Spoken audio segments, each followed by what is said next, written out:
안녕하세요.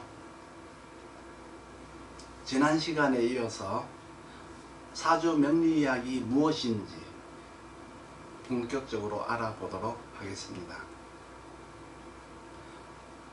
먼저 명이라는 게 있는데, 이는 우리가 태어난 것을 말하는 거예요. 우리가 태어난 연월일시 사주 8글자를 명이라고 해요. 그리고 태어나서 죽을 때까지 살아가는 그 시간을 운이라고 하죠. 그런데 우리는 흔히 이제 운칠기삼이라는 말을 가끔 들어보셨나요? 사람이 운이 좋아야지 사주만 좋아서 뭐 하느냐라고 늘 하시잖아요. 저는 이 말에 동의를 하지는 않습니다. 물론 사람들이 살아가는 것이 얼마나 힘이 들면 그런 말까지 만들어서 할까 싶지만, 사실은 운칠기삼이라는 말은 우리 삶에 위안을 주거나 희망을 주기 위해서 지어낸 말이지 사실은 아니에요. 그게. 그러니까 운이 좋아야 하는 게 아니고요, 타고난 것을 잘 타고나야 운에 부침이 없이 잘 살아갈 수 있어요. 물론 운이라고 하는 게 전혀 근거가 없는 말은 아니에요. 우리가 어떤 맡은 일을 열심히 최선을 다했을 때 거기에서 오는 우연한 기회, 좋은 사람을 만나는 어떤 찬스를 잡는 것을 우리는 운이 좋다고 하죠. 그렇지만 단순하게 운만 작용한다는 것은 없다는 얘기죠. 우리가 살아가는 시간이나 인생의 전체를 운명학적 사고방식으로 바라보는 것이 사주 명리학이에요. 그런데 언제 운이 좋아질까? 이런 요행만 열심히 바라는 것은 명리학적 사고가 아니고요. 이건 점학적 시각이라 생각하시면 돼요. 그러면 점학적 사고방식에서 운명학적 사고방식으로 마음을 바꿔야 되겠죠.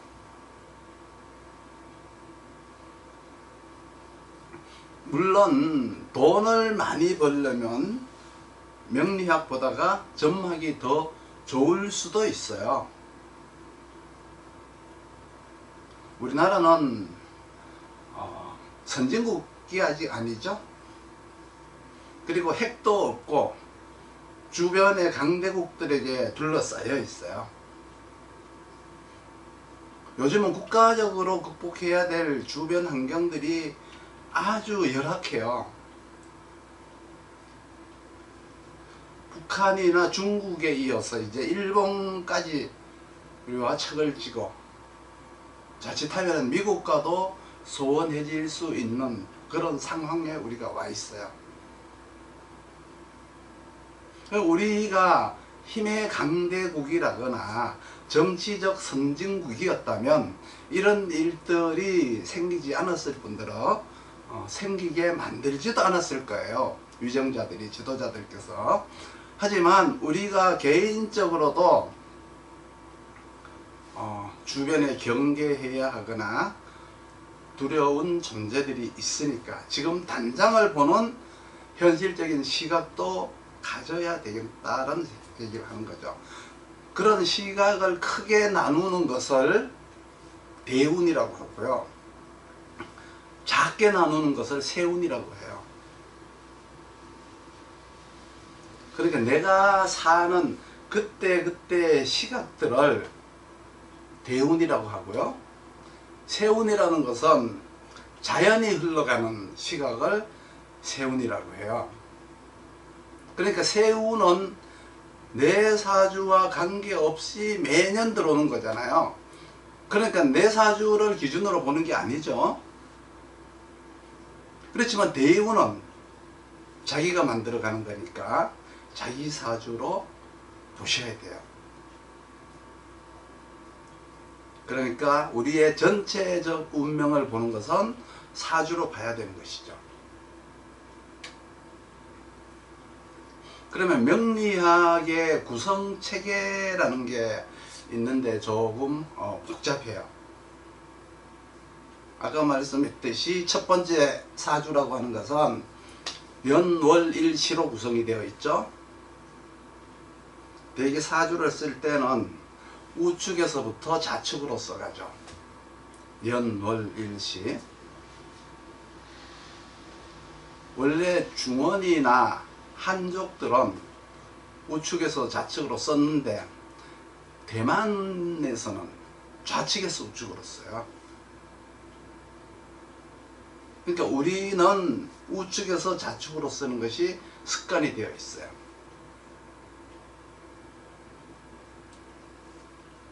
그래서 이 연월일시를 합쳐서 집궁자를 써서요. 집이라고 하기도 하고요. 궁이라고 하기도 하죠. 그리고 거기에다가 이제 국이라고 해서 판이라는 것도 판이라는 말을 거기다 하기도 해요. 그래서 궁성론이다 라고 하기도 하죠.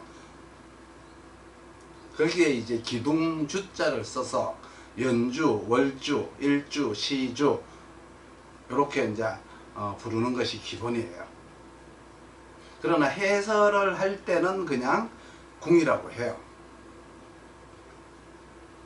그러니까 연궁, 뭐 월궁 말이 좀 이상하네, 그렇죠? 그리고 사주를 볼 때는 반드시 남자가 있고 여자가 있어요. 그러니까 남자 보는 법이 있고 여자 보는 법이 있다는 뜻이에요. 좀 달라요. 그러면 먼저 연이라고 하는 것은 사주에서 우리가 몇 년에 태어났다. 그럼 그 연이라고 하는 것은 우주학으로 말을 하면은 하늘에 속해요. 하늘. 지구 밖을 말하는 거예요. 그리고 사회학으로 말을 한다면은 나를 통제하거나 내 삶의 테두리와 같으니까 국가나 허가기관과 같다라고 생각하시면 돼요. 그럼 우리가 이것을 공부를 할 때 우주학적 논리로 공부를 할래? 사회학적 논리로 공부를 할래? 이제 결정을 하셔야죠. 만약에 이제 사주의 균형을 맞추는 억부용신이 연에 있다, 연지에 들어가 있다 그러면 공문이란 뜻이에요. 이 궁이라고 하는 것은 천관과는 의미가 좀 달라요. 그러니까 각종 궁의 위치에 따라서 표현이 좀 다르게 되어야 돼요. 하나로만 말해서는 안 된다는 거죠.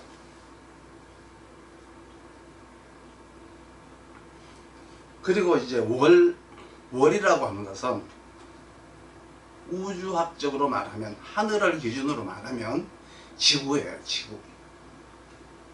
그리고 우리가 살아가는 사회학적 관점으로 보면은 나의 생활 공간이라는 의미예요.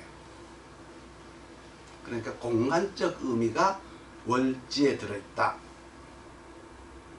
그러니까 월궁에 들어있다. 월에 합이나 충을 맞으면 생활 공간을 이동한다고 하잖아요. 그러니까 충을 맞으면 외부적 사건에 의해서 이동을 한다. 삼합이 오면은 내부적 사건에 의해서 이동을 하게 되는데 대개 합으로 이동하는 경우는 발전적 이동이라고 보시면 돼요. 그리고 일이라고 하는 것은 역시 우주학적 관점에서 바라다 볼 때는 지구에 사는 생명체나 모든 물질들이 일에 들어있어요. 그러니까 사회학적으로 바라다 보면은 일이라고 하는 것은 인간관계를 말하죠. 사람과 사람의 관계를 인간관계라고 하잖아요. 그러니까 사람과 사람 사이를 보는 걸 말하는 거예요. 이거를 일간이라고 하죠. 그래서 연은 국가와 국가 간의 관계를 보는 것이고, 월은 나와 생활 공간과의 관계를 보는 것이고, 일은 나와 사람들과의 관계를 보는 것이다. 이런 관계가 형성되어 있지 않으면 모두 외부의 것이지 내 것이 아니다 라고 생각을 하시면 돼요. 그리고 마지막으로 신은 사람을 지키는 거예요. 나를 지키는 거예요. 주로 일주를 지키는 것으로 해석을 하면 돼요. 일주라고 하는 것은 아까 사람과 사람의 관계를 말했죠. 그러니까 이 관계를 지키는 것이다 보시면 돼요. 그러니까 항상 명리학이라고 하는 것은 그 자리에 긍정과 부정이 함께 들어가야 되기 때문에 지키는 것의 정반대인 해야 한다라고 하는 말도 들어가 있어요. 흔히 사람들이 실을 잘 타고나야 사람과 사람 관계를 어떻게 지킬 것인가 그런 판단하는 기준이 돼요. 그래서 이 시라고 하는 것에서는 무언가를 좋게 개선하기 위한 요소가 포함이 되어 있다. 그래서 시에서 일간을 생각하거나 극하는 식상이 시에 있으라고 말을 했는데, 그것은 일간을 지키는 것이기 때문에 그런 말을 하는 것 같아요. 그렇지만 실제적 역할 수행은 상생상극으로 나중에 다시 하셔야 돼요. 여기서 우리가 가장 중요하게 생각해야 할 것은 월이라고 하는 태궁인데, 이것은 내가 사는 생활 환경과 같은 것이니까 시간이 가고 나이가 들어가면서 이 월지 환경은 고정되어 있는 게 아니고 자꾸 변화되어 가는 거죠.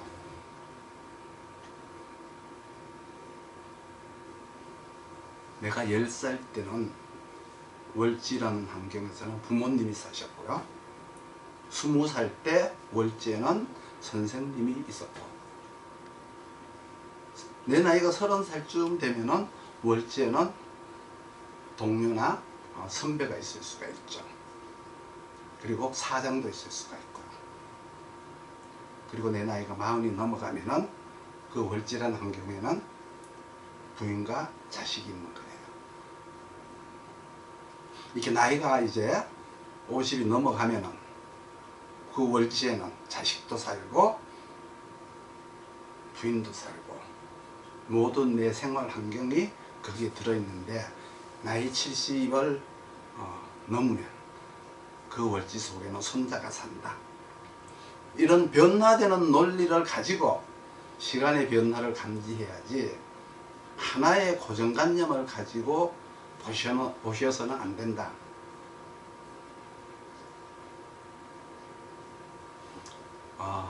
두 번째, 만약에 이렇게 우주관에 의해서, 하늘관에 의해서 지구를 하늘천, 땅지, 사람인 이렇게 해서 천지인, 동양 철학에서는 이걸 삼재라고 했어요. 천지인 삼재, 그리고 명리에서는 삼원이라고 했어요. 이런 삼재가 구성된 것을 자연이라고 하는데, 이 자연에 있는 모든 물질을 만드는 기운으로 만물지상을 만들어내는 시스템이 있는데요. 그 시스템이라고 하는 것은 바로 다름이 아닌 천지인이라는 거예요. 명리학에서는 이 만물을 천간의 기운과 지지의 시간이 만든 것이다 이렇게 보죠. 그래서 자월이다 그러면 자는 추운 시간이다. 이는 봄 시간이다. 왜 어느 날 갑자기 인도 목이라고 붙이잖아요. 인목이다 막 이렇게 얘기하고 뭐 자수다 해수다 하는 것은 이거는 정확한 명리학적 용어가 아니에요. 이건 인내천 사상에서 어떤 천지 감흥으로 인해서 인간이 하늘이기 때문에 해도 수야라고 해서 나온 의미일 거예요. 그래서 천간의 기운이 지지의 시간에 맞추어서 만물을 만들어낸다. 그래서 천간과 지지를 합하니까 간지학으로 구성체계가 된 거예요. 그럼 천간으로는 무엇을 만들어내는 건가? 시간으로는 언제 만들어내는 건가? 이 속에 간지학으로 구성되어 있으니까 명리학은 곧 간지학이다. 그러니까 괴학이라고 하는 주역도 아니고요. 효학이라고 하는 육효도 아니에요. 간이라고 하는 천간이라고 하는 10개의 만물이 만들어내는 기운이 들어있고요. 간에는 지지에는 시간이 들어있으니까 그 기운과 시간이 합쳐져서 만들어져서 만물이 나오게 되는 거예요. 그래서 봄에는 목이 나오고 여름에는 목에 가지가 나오고 가을로 넘어가면 꽃이 피고 겨울에는 열매가 열리고 가을에는 열매가 열리고 이런 식이죠. 그래서 동양철학에서는 1년을 이렇게 4계절로 쪼갰고 명리학에서는 4계절에서 8품으로 분류를 했어요. 우리나라는 하루조차도 시간을 4개로 쪼개는 거 아시죠? 오전, 오후, 자전, 자후 이렇게 쪼개서 판단을 해요. 그러니까 나무와 나뭇가지, 그러니까 추는 나무, 하절은 나뭇가지, 추절은 꽃, 동절은 열매 이렇게 나누어서 판단하는 거예요. 이렇게 열매가 이제 다 자라서 땅속으로 들어가면 종자가 되죠. 이렇게 구성이 되어 있어요. 이런 것을 만들어내는 기운은 천간에 있고 만들어져서 나오는 것은 시간에 있다. 그럼 옷을 만드는 것은 디자인과 미싱 작업을 통한 공동 작품이죠.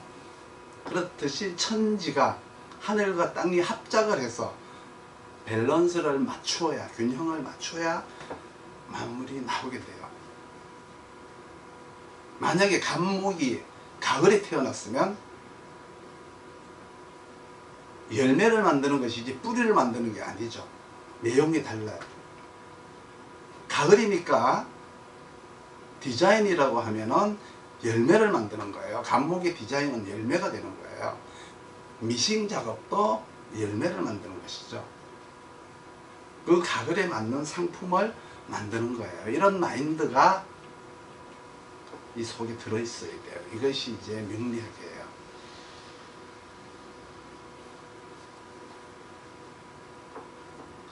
그리고 이제 다음은 명리학을 구성하고 있는 학과에 대한 설명을 한번 해보도록 하겠습니다. 명리학의 구성 체계를 설명하려면 먼저 학과 구성부터 해야 돼요. 그래서 첫 번째 명리학에서는 음양이라는 것이 있다. 동양 철학에서는 이 음양을 양지, 음지라는 의미로 이거를 썼어요. 그렇지만 명리학을 공부를 하면은 동양 철학적 사고방식도 가져야 되고 명리학적 사고방식도 가져야 되겠죠. 송나라 때 성리학자인 주돈이라는 분이 태극도설이라는 것을 이제 만들어서 내놨는데 이런 내용이 나와요. 하늘에 하나의 기운이 있었으니 어느 날 그 기운의 융합에 의한 팽창에 의해서 두 개의 기운으로 나누어졌다. 이것을 양이라 한다. 그러니까 여기서 주의해야 될 것은 뭐냐 그러면 하나의 기운이 두 개로 나누어졌다는 것이지 기운이 따로 떨어져서 나뉜 것이 아니라 같이 붙어서 나뉘어진 것이다. 그것을 음양이라고 한다. 이것이 오랜 세월 동안 태양계가 형성되고 나서 안정기에 접어들 때까지, 다시 말해갖고 지구가 태양의 주위를 돌고 돌아서 계절이 만들어질 때까지, 그리고 이제 그 계절이 만들어지고 나니까 그것을 사시라고 해요. 이때까지 걸린 시간이 대략 100억 년쯤 걸렸다고 해요.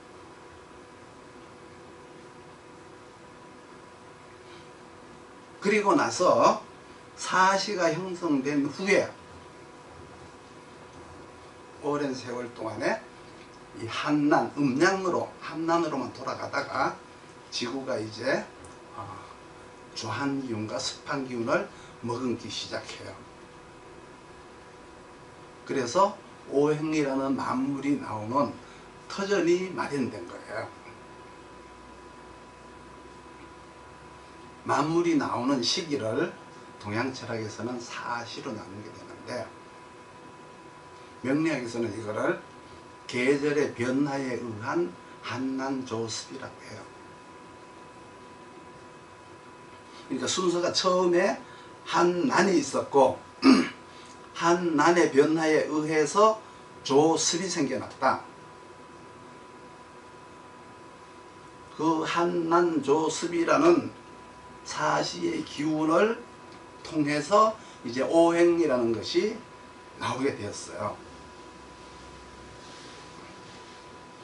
사계절을 만물이 나오는 시간을 기준으로 또 경계를 나누게 되었는데 이 시간에 맞추어서 만물들이 각자 역할을 하게 되는데 이곳에 이제 시간을 배정했어요. 명리학에서 자축, 인묘, 묘진, 사오, 오미, 신용, 유술, 해자, 이렇게 시간을 나누어서 팔품이라고 이름을 하고 거기에서 나오는 오행의 기운을 자축월은 개갑, 인묘월은 묘진월은 을병, 사오월은 을병, 오미, 신유, 정경, 유술, 해자, 신임, 이런 식으로 이제 당령의 기운, 그러니까 그 계절을 주관하는 기운과 그 시간에 맞추어서 암장, 지장간에서 생장성멸하는 만물들을 24개로 배치를 했어요. 이거를 시간에 따라 나누는 것을 사령용신이라고 해요. 이렇듯이 우리의 삶에 명리학이 왜 중요하냐 하면 명리학에는 용신이라는 게 있어요. 그러니까 사주를 볼 때 너 뭐하고 살래? 이것이 용신이에요. 뭐하고 살래? 운에서는 뭐하고, 이 시간과 시각에서는 어떻게 할래? 이 질문이 용신이고 그것을 알아가는 것이 명리학이에요. 그러니까 명리학을 배워서 직업적 컨설팅으로 쓰시던 명리학을 활용해서 행복한 삶을 사시던 그걸 결정하는 것은 결국은 무엇하며 살래요. 그때마다 지금 이 나이에 이 시점에 무엇이라고 하는 것을 어떻게 구성하며 무엇하며 살래, 이것이 명리학이에요. 운이 좋네 나쁜 애가 아니라 어떻게 할래. 그러니까 우리가 살아가는 데는 목표가 있고 목적이 있죠. 그러니까 먼저 목적이 먼저 정해져야 돼요. 목적 1번이 바로 너 무엇하며 살래예요. 인생에 이 마디를 정해뒀는데 경계선을 10년에 한 마디, 1년에 한 마디, 이 마디마다 무엇을 어떻게 구성하고 어떻게 설정할래, 이것을 우리가 봐야 되는 거예요. 그러니까 제일 먼저 해야 될 일은 인생의 목적을 가져야 된다. 그럼 그 목적을 정하는 것은 마음으로 정하는 게 아니고 정신으로 정해야 돼요. 흔히 사람들에게는 정신이라는 것과 마음이라는 것이 있는데 흔히 둘은 같은 걸로 생각할 수가 있지만 정신과 마음은 전혀 달라요. 정신이라는 것은 변하지 않지만 마음은 언제든지 변할 수가 있어요. 그래서 목적을 정할 때 반드시 정신으로 정하고 행동을 해라. 행동은 행위다. 행위라고 하는 것도 마음으로 하는 행위가 있고 몸으로 하는 행위가 있는데 마음으로 일어나는 행위를 심동이라고 해요. 마음심자 움직일 동자에서 심동이라고 하고 몸이 행하는 행위를 행동이라고 하죠. 그래서 대개 목적은 있으나 판단과 실천은 불안 때문에 잘 할 수 없어요. 실천을 잘 할 수 없어요. 이런 것들을 치유하기 위해서 명리학을 하신다고 생각을 하시면 돼요. 그러니까 무엇을 하며 살겠다라고 자기가 결심한 마음이 있는데 왜 그렇게 행동하지 않느냐, 이게 아니라 어떻게 행동하는 것이다를 말해주는 게 명리학의 의무예요.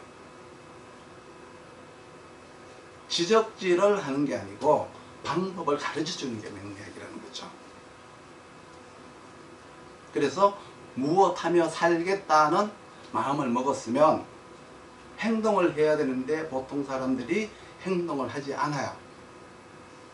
그러니까 어떻게 하겠다라고 먼저 결정을 해야 돼요.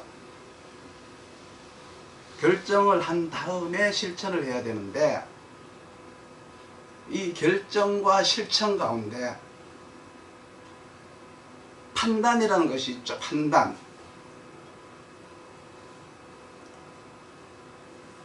그럼 이거를 하는데 내가 이걸 해야 되겠다라고 판단하고 결정하는데 시간이 얼마나 걸릴 것 같아요? 되게 모든 사람들이 하나의 사실을, 하나의 일을 판단하고 결정해서 실천하는 데까지 걸리는 시간이 20년, 30년쯤 걸려요.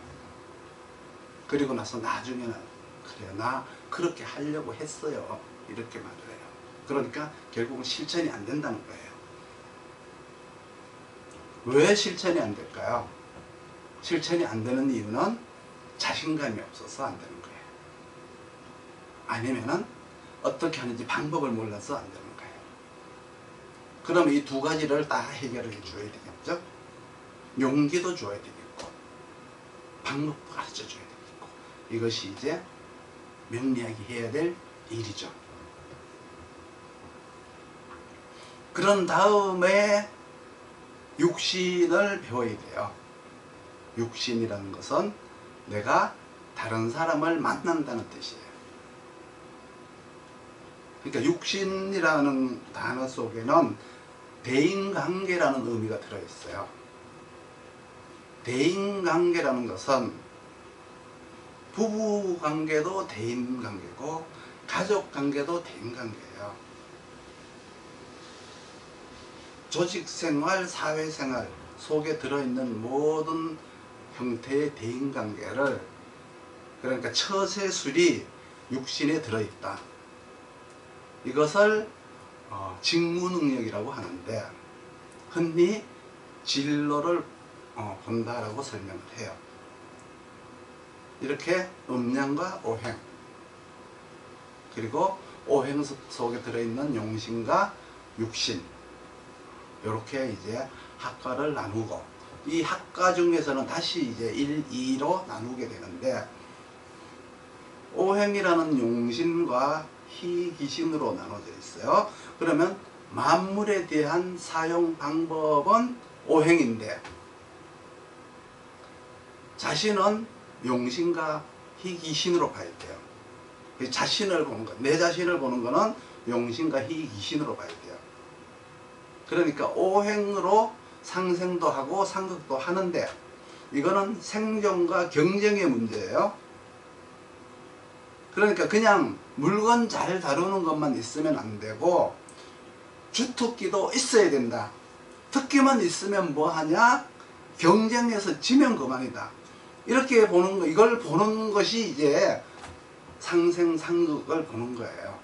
경쟁 관계를 보는 거예요.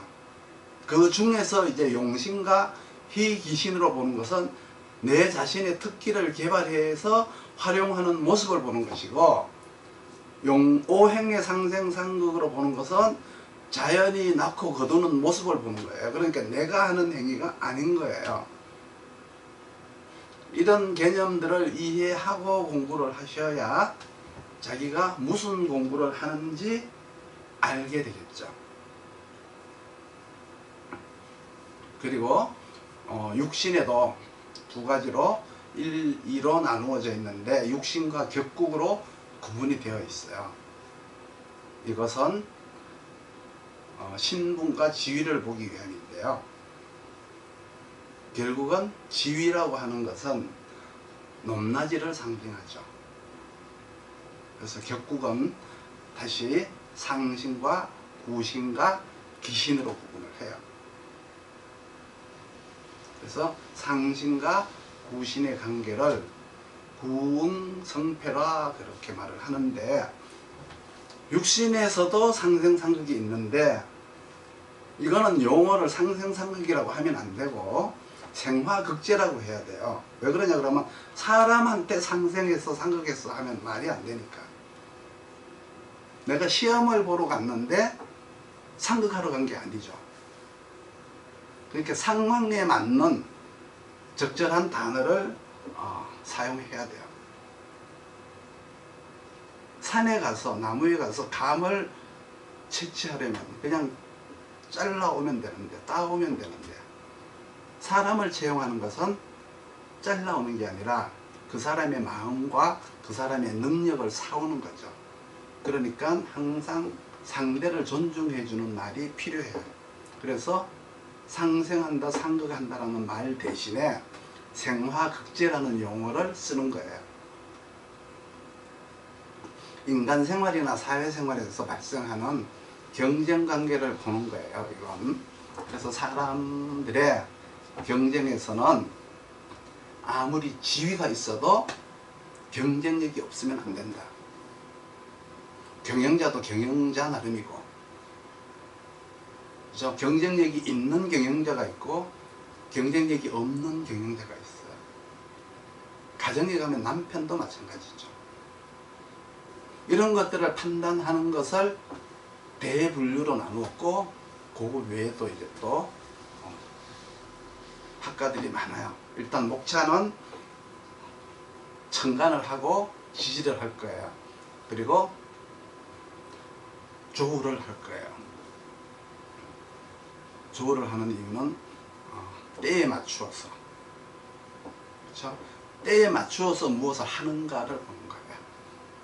지지를 보는 것도 때에 맞추어서 나오는가, 천간을 보는 것은 때에 맞추어서 모든 것들이 때에 맞는가를 보는 거죠. 그래서 오행, 용신,